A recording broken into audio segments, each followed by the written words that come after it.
Hey everyone, and welcome back to our final in the 4-week series of flexibility for the inflexible. Today we are going through the butterfly sit sequence one more time.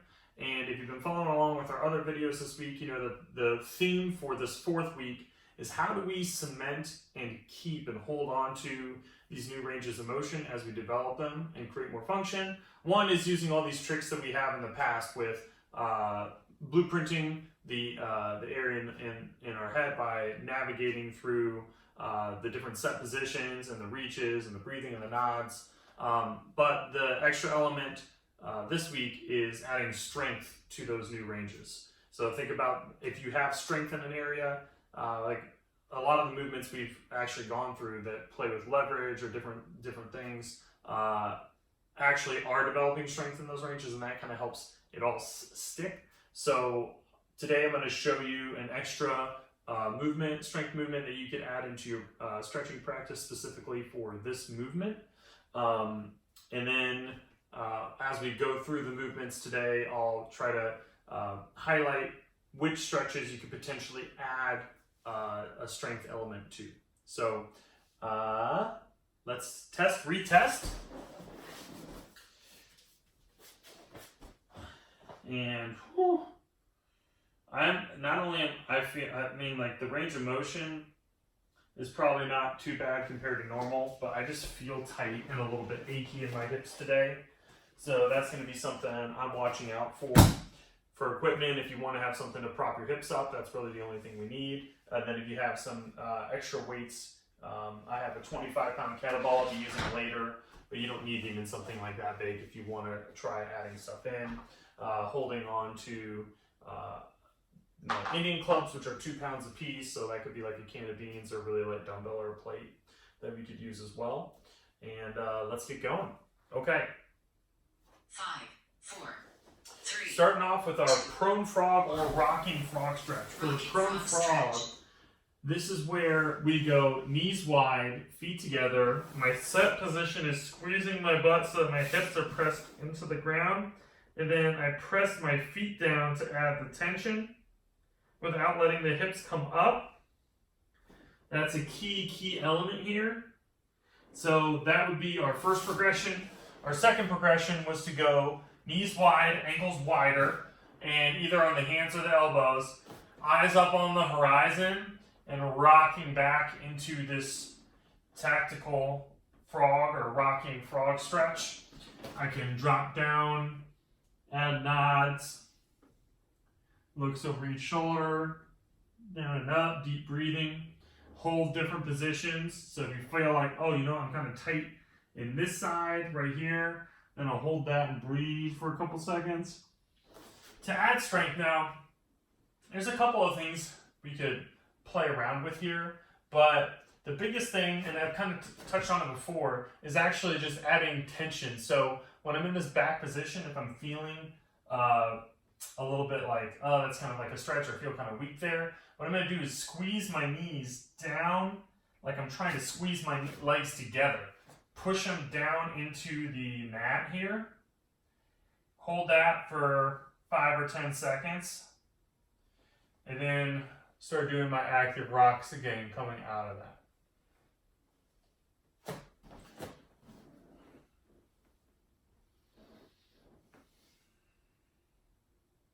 While I'm doing that big squeeze.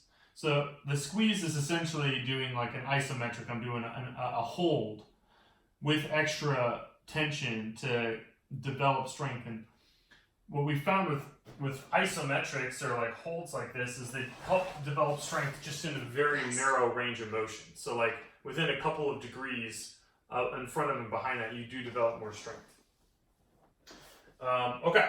Next up, butterfly stretch with rock. So we can prop the hips up. Need it. Gonna bring the feet in. Elbows on the insides of the knees, pressing down, rocking side to side here. I'm also gently side to side. W rocks. We're trying to get our chest and our belly button forward. Another thing, you'll see some gymnasts or people who are getting more and more progressing here is they might actually put light weights on top of the thighs or the knees here. I prefer using my hands just so I can control the variable more. My elbows pressing down.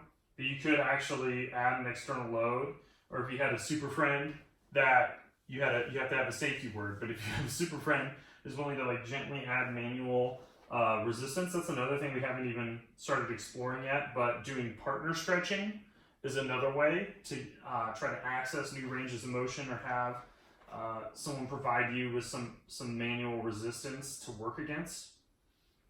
And that can be super effective too. There's just so many tools out there, but the biggest principles are the ones we've covered, like finding those positions, exploring the position, make sure that we're able to control that area, develop strength there to help it cement.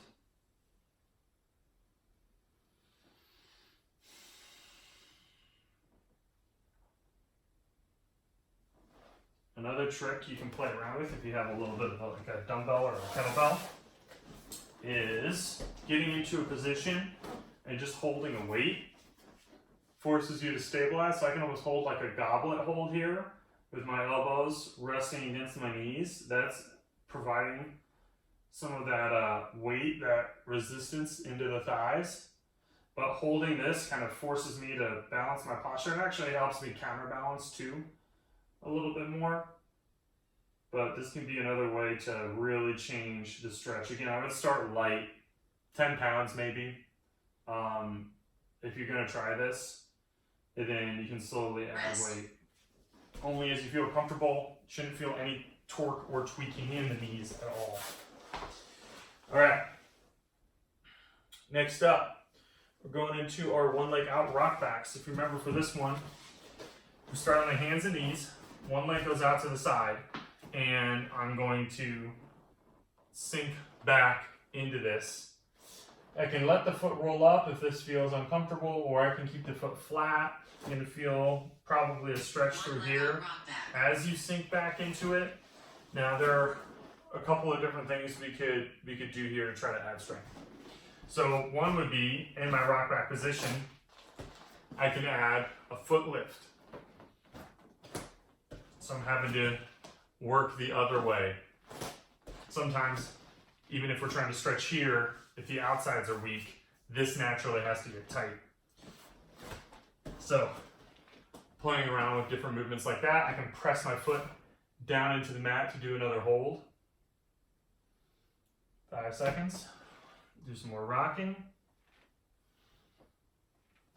Do some lifts. More rocking. Do a hold, pressing that foot down into the mat. Trying to slowly ramp up the tension. More rocking.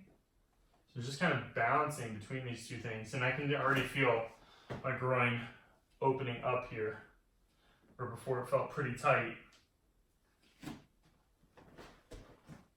And I'm trying not to shift too far away from that foot as I do that. You can also tell here I have on my mat here, this side is higher because I've doubled up the mat. So I'm also can play with angles and leverage. So like here, when I was doing this one, my foot is lower than my knee. So this should actually feel easier, a little easier. If I did it the other way, where this one is up, now that's going to be harder to get into that stretch because I'm lower down relative to that leg. It's going to be a more intense stretch potentially. So this is just something you can play with too, is the angles that you're creating.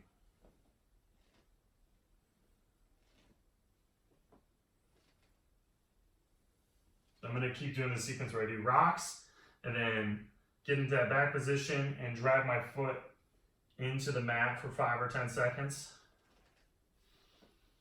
Breathe and rock some more.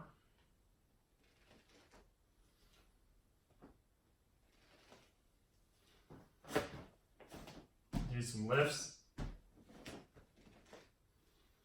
You think about those lifts are kind of like the pulses at end range. So Remember our 3 primary things that we were working through? You can keep working through. We still got 30 seconds left on that. But the 3 primary things we're working through are full range of motion in a movement. So that could be like squatting, rocking, big shoulder circles, etc. The second one is pulses, where we are doing small reps right at the end range of motion. And then the third one are our holds, holding a position and learning to breathe there, or even holding and then reaching or nodding in that position. So we've got, those are 3 primary methods, types of movements that we do. Okay. Next up, bear sit crush, one of our favorites, right? So this time I'm actually going to give myself a target. I'm going to start in this 90-90 position. I'm going to have something small, just tucking the corner of this ab mat underneath the outside of this knee for me to press down on as hard as I can. I'm going to get tall. I want to twist to look at my back leg, open up, try to keep that knee in contact with that ab mat as long as I can until I can't. Then it's going to open up. Then I'm going to sink down to the other side. If I had another little mat or something I could squeeze on this side, that'd be great. Get tall, twist, open up, try to keep them as far apart as I can. The more grindy you make it, the harder it will be. I want to make it harder. Still, I could add that goblet hold again. Now this is going to be kind of counterbalancing me a little bit too, so it's just something to pay attention to. But it forces me to engage my core more, build more strength. I can't lean back on my hands. So it's just another element you can play with.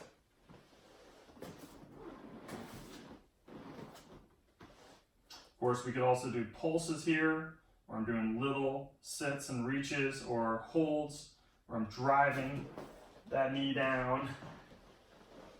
And then we also kind of have like an active. In a way, this is kind of like all 3 of those movements we were just talking about all combined, because we got the full range of motion of the hip going back and forth. We have a hold where we're really driving that knee down into the ground, and then we also have some, we could add in some pulses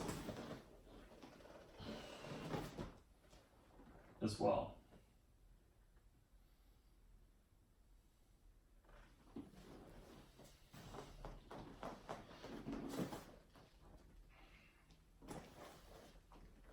Yeah, about 15 seconds. Go for one more. And when you do these ones, it's pretty normal to kind of shift across the floor, travel across the floor a little bit as you go.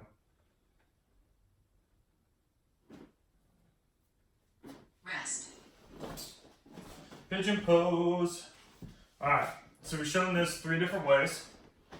The first way was to get into that 90-90 position like we were just doing and lean forward. You can see I'm putting my foot up on this 2 folded mat thing, so that's raising it. It's going to get me more of a stretch. This would be another way I can manipulate it on the floor, is stacking something a little bit more solid under the whole leg. I could put my foot up across the edge of the bed and let the ankle drop off the side here, and then actually be up in like more of an elevated position. Or the other one we've shown is get into a kneeling position, let this foot drop out, and then lunge forward and try to bring your hip and your belly button to the back of your heel with that knee angled out to the side.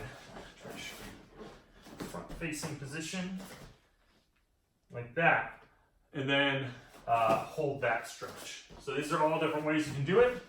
Not a huge like strength component here as far as like adding extra weight, but that this leverage or changing the angle with an elevated surface can be one thing to play around with.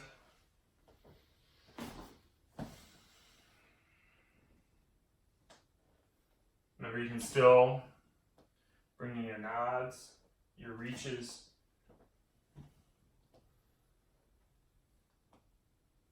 Explore that position. Find what feels good to you.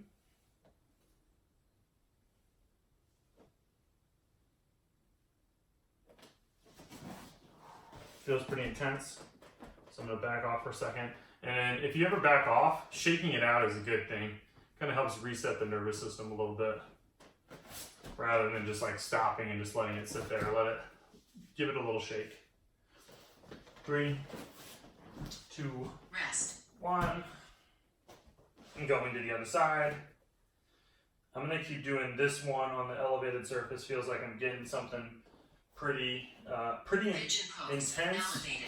but not painful. And it doesn't feel sketchy, because remember my number one rule: if it feels sketchy, it is sketchy, so stop. Trust those internal alarms. Don't let someone else tell you like, well, you know, it should be okay, and keep forcing it, because you know your body best.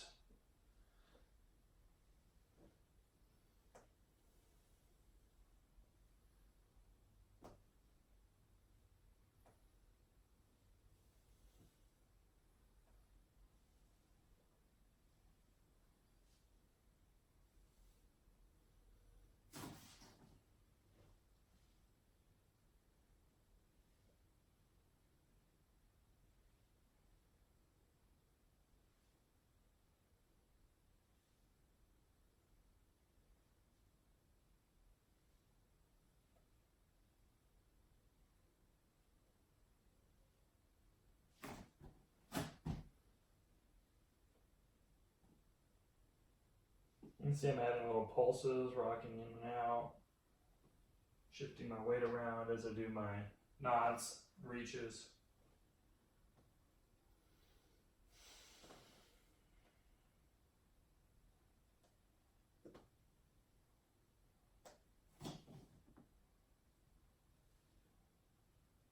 Rest. Nice. All right. Got 2 more. Side to side Cossack squat. We've talked about this one. First up, if lunging feels bad on your knees at all, I would just go right back to that butterfly sit that we did at the beginning and spend more time here, but maybe play with feet out or in a different position.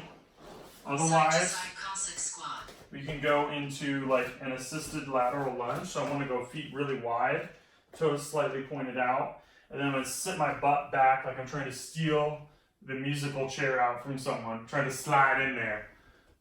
Okay? Or I can then start going into my wide position. This foot's going to be elevated, which will be interesting. And transitioning side to side, back and forth.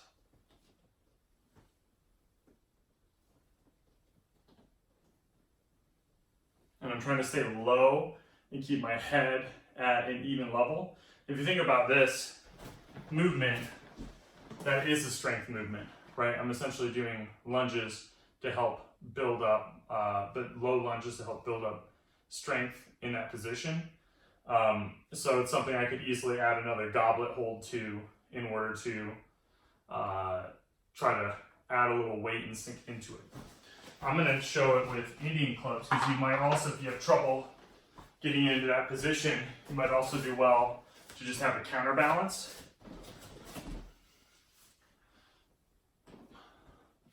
Something I could even hold here, or out in front, if I need to sink back more. And I'm noticing that immediately, even though these are only 2 pounds, like they're not a lot of weight, I feel myself being able to sink deeper just because I'm more aware of my positioning with the added weight.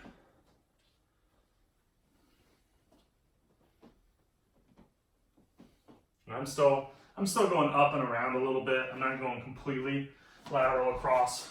So not perfect, but working on it, right?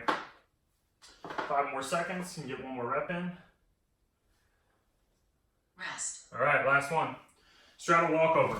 So if you want to prop your hips up again, feel free, go ahead and do that. And we're going to try to take our legs as wide as we possibly can. And this is the one where we imagine we have a rainbow arcing between our 2 legs, and we're trying to trace our fingers along the rainbow, but trying to move up the rainbow each time down if we can. We're going to point the toes so we take a little pressure off of the hamstring. We're focusing more on the groin here to help open up those hips. So I'm going back and forth. That would be one option. Another option we've shown, and if you think about this, same thing. This is a way of adding a potential strength element. If I'm going on the wall, gravity is pulling me down, so that's adding weight and leverage. And then if I want to do some little pulses where I squeeze back together and then drop out again, that would be another great way we could add strength to this. Or if you ever have, like, you bought ankle weights, or like for any reason, I know some people people have randomly have ankle weights around but not really using them. You can put ankle weights on your ankles for this in that position on the wall and let that weight kind of assist you. But then still, I'd recommend doing little pulses coming back in, so you show that you're not just getting pulled into that position, but you can own it and get out of it if you need to. That's a key component. So I got another minute.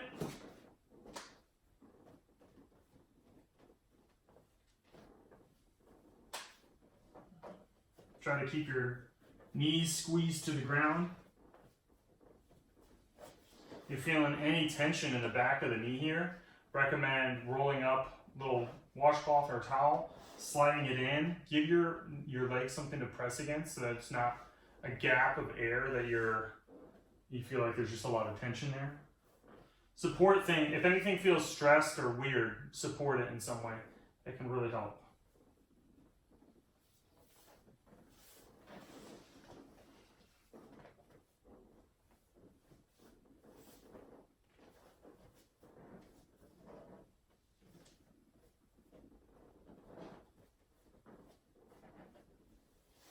Two, one, shake it out.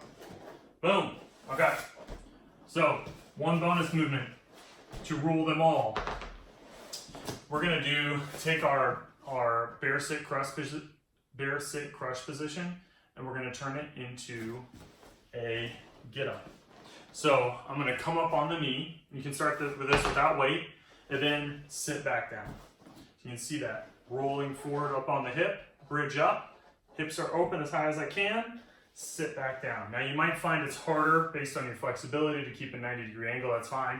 The foot might come in more as you roll up, but we're still working on sitting into that. Then you can always add that goblet hold. Notice how as I come up, I'm turning and facing you. As I sit down, because for me, I can't maintain that shin across, it's tucked in a little bit. I'm turning and sitting down relative to that, which almost makes this look like a butterfly sit on my front leg. Woo! So, a little bonus movement to try.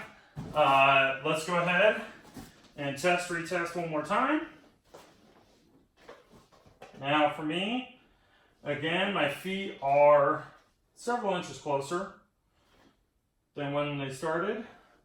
My knees are still pretty high, which is pretty normal for me, but that ache, that kind of achy, didn't feel great feeling when I first started. That's gone, and I feel like I can actually move a little bit here. So for me, that's a win. Getting more function within the structure that I have available. Hope you guys have enjoyed this. We've got a live stream. We'll be streaming the same day that this drops in the afternoon. And again, you don't have to catch the live stream live. We record those, throw them up. It can be great to come back in and check afterwards, see some of the concepts covered. But basically, we're doing a big review of everything we've done, trying to tie it all up in a bow. And I really appreciate you, if you're watching this far, really appreciate you sticking around through the series. I hope you've gotten something out of this. This has been a journey since I was 13, trying to figure out, and I couldn't sit on the floor at all. I would just be totally falling over backwards. Like, if I'm someone who feels like inherently inflexible, how do I get more flexible? How do I get more function so I feel good? And I've tried to share those tips and tricks with you guys, and I hope it is helpful. All right, see you around.